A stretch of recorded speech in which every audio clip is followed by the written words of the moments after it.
Morning, even afternoon. We got a banger for y'all today, baby. Got a video from Josh here. This is a great video. He has a $7 and a $1,700 pizza and decides which one's better. As always, his YouTube's in the description. Check out all his videos, dude. They're incredible. When y'all enjoy this, be sure to leave a like on it. Hit the sub button for me. Most importantly, be sure to tell somebody you love them. I'll catch you in the next one. We're gonna make one of the most. I have high expectations for this $1,700 pizza, bro. The cheapest. Is that golden truffle on top? I think it might be, bro. So he's going like a truffle pizza. Wow. I mean, you can already tell the detail of the $1,700 one. Is that blackberries on there, bro? Okay, so welcome back to Studio E. At the end of the day, I don't know why we're doing this. I guess what we want to find out, does more money equal more flavor? Usually, no. But there's only one way to find out. We're gonna take one of our most Shows how much I know about food. New York style, and we're gonna make a pizza using the most expensive exotic ingredients that makes It's got to be caviar on top, right? Looks like blackberries to me, bro.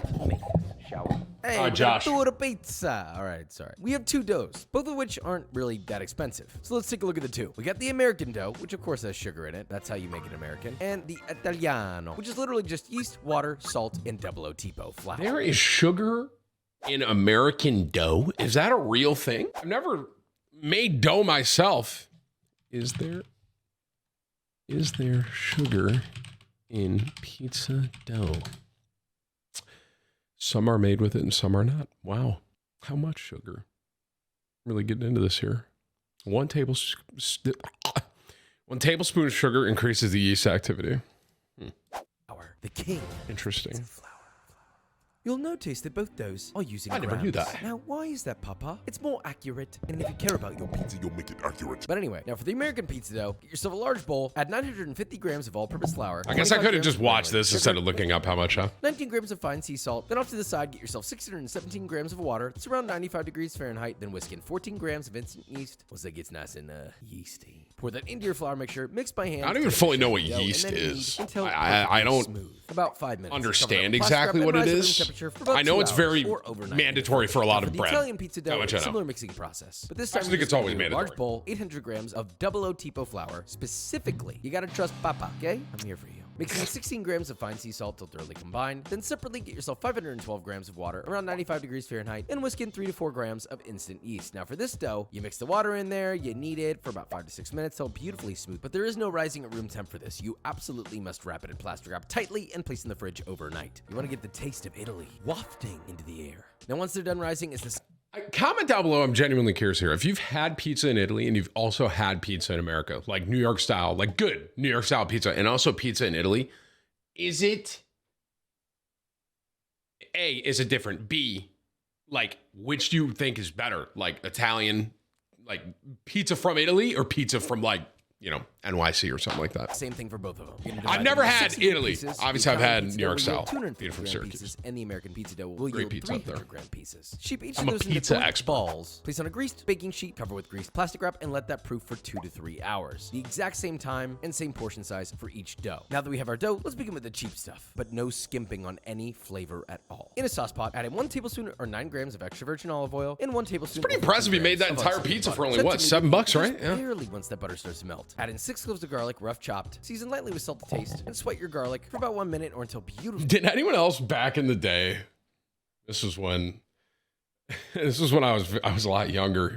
I would make like English muffin pizzas. Did anyone else do that? I don't know if maybe that was just me and my family, but like my mom, she would be the one that would make it. She would take like an English muffin, toast it, tomato sauce, just pizza sauce, and then like a slice of cheese on top, and she threw it in the microwave, and that's what we ate. I loved it though. I really did. Red pepper flakes. Cook until lightly toasted. Then finally add in a 28-ounce or 800-gram can of crushed tomatoes. Optionally, you can add a splash of water to your can, swirl it around, and pour it in. Follow that with 2 teaspoons or 2 grams of dried oregano and 1 teaspoon or 1 gram of dried thyme. 1.5 tablespoons or 21 grams of granulated sugar. Salt to taste. Give it a little stir. Then bring that up to a sensuous simmer. Reduce to low and cook that down for about 5 to 7 minutes. Or Looks like a good pizza sauce. Beautifully. Adjust your salt levels, and that is your sauce. Now listen, 30 minutes before your dough is done. If you're doing this in the oven, get out a pizza stone to the lower third of your oven, heat that bad boy to the maximum temperature, and then assemble. Look, the toppings and the baking's really simple. Once your sauce is completely cooled, take a ball of dough, punch it down in the center, and make a nice thin perimeter. That's the crust, right? We all know that. Drip it over your closed fists, and work your pizza around the entire perimeter of itself, gently stretching using your knuckles to get a nice 12 to 13 inch pie. Spread on a couple tablespoons of your sauce in a circular motion, beautifully, and then sprinkle. There's a real thing of balance of pizza. You know, the amount of sauce, the amount of cheese. It's very important. Fine. Just please grate it fresh. Now pop that bad boy onto a pizza. That looks very.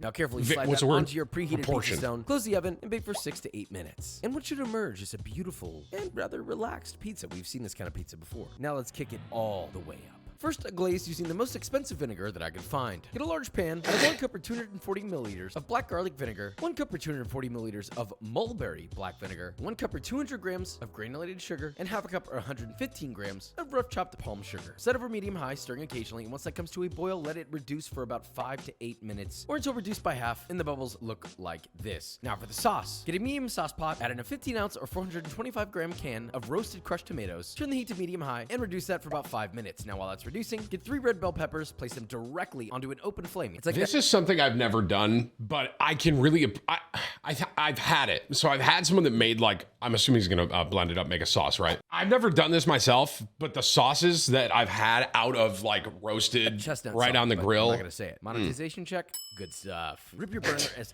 hot as it'll go. If you don't have a gas stove, what do you do?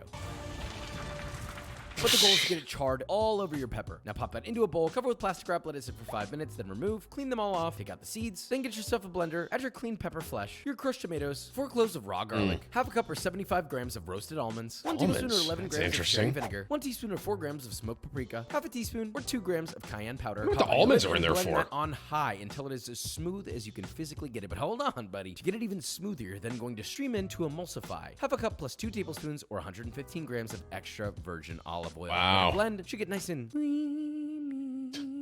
Pour that into a bowl, adjust salt levels as needed, and that's essentially a romesco-inspired tomato sauce, which I guess is basically what romesco is. This is not normally how I would make it, but hey, it tastes great. Now, I want you to lay back and prepare yourself. You see this? This is a whole leg of the finest, most expensive, most rare jamon money can buy. Jamon's kind of like prosciutto, but it's... I was literally about to say, what is jamon, bro? A specific kind of Iberico piggy wiggy, and is aged for 4 years. Wow. The whole leg alone totals out to $1,000. Oh my Breaking it down gosh. requires some skill. First, we're gonna cut close to the shank, down, and then starting from the meat end, being careful not to remove too much meat. You're gonna cut towards that to create sort of a checkmark shaped chunk. Pull that out, and now you have the room that you need to slice. But before you do that, trim up any yellow, excess fat, or skin till you start to reveal some white fat. I'm cutting only the amount of fat that I want for how deep that I'm going to slice. Now, I'm not gonna slice this whole thing, but get yourself a proper jamon slicing knife, and as thinly as you can, enjoy every little slice.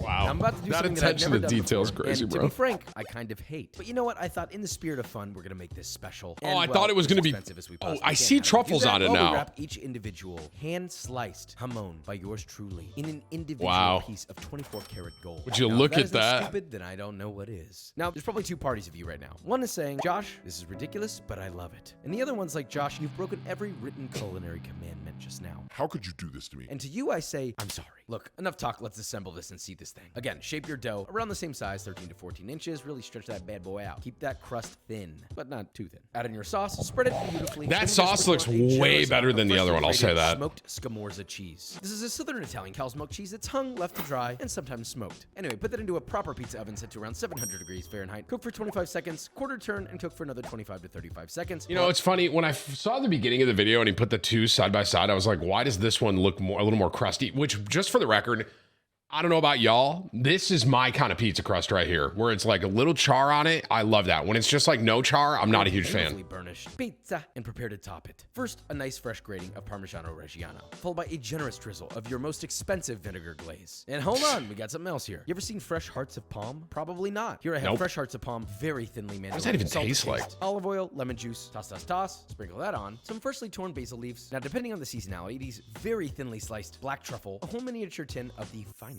caviar. And last, I mean, quick glance, it does look like a blackberry, no? but certainly not least, your gold-plated jamon. If I'm being frank here, looking at this pizza, it does not look like it should be eaten. But you know what? We're gonna take one for the team here. Let's taste test and find. I'm going to be honest. I think Josh might say the original, the $7 is like This one will probably be better, right? But I think he's gonna say like the $7 is worth it. Like that's not worth. Is it worth $1,700? I'm guessing he's gonna say no. All right, we got 2 pizzas, New York style sort of, and one that I hate. Something about this is not right, but I'm doing it for science. Expensive science. We'll start with Mr. Bacon. I goddamn cold. I mean, it tastes like pizza. What do you expect? It's good though. Now this, on the other hand, got a drum roll going. Holy shit. I'm kind of shocked right now. I think this is one of the best pizzas we've ever made on this channel. It's smoky, salty, balanced. There's sweetness in there. There's acidity. Is the gold necessary? No. If you make this pizza, you're eating gold. It's the highest level of flex. If I had to pick a winner out of these 2 pizzas, this is ultimately the winner. But there's a big barrier of entry, which is this. But you wanna know what has no barrier of entry? B-roll. I was wrong, dude. Here I am thinking. I'm gonna be honest. I wonder. I mean, obviously, I don't know what that meat tastes like on there, but I think like that's too much for me. I don't like caviar either. I don't know about y'all. I'm gonna wait for the end, Josh. I feel like you're gonna say something to me. I'm gonna watch it. I'm gonna watch this to the end, bro. Everyone, make sure you sub to Josh during this time and get his book. By the way, he's a good guy and a great cook. You're not gonna say anything to me? Wow. I'm gonna remember that. I'm gonna hit play now in the next video for the algorithm. You know what I mean? For the algorithm. Listen, I'm a pizza expert. I've eaten pizza a lot. For one, you're supposed to eat it with blue cheese, not ranch. And then on top of that, like all the stuff on that really expensive one, I'd rather just eat like a plain or buffalo chicken or chicken bacon ranch. Now we're talking. Huh?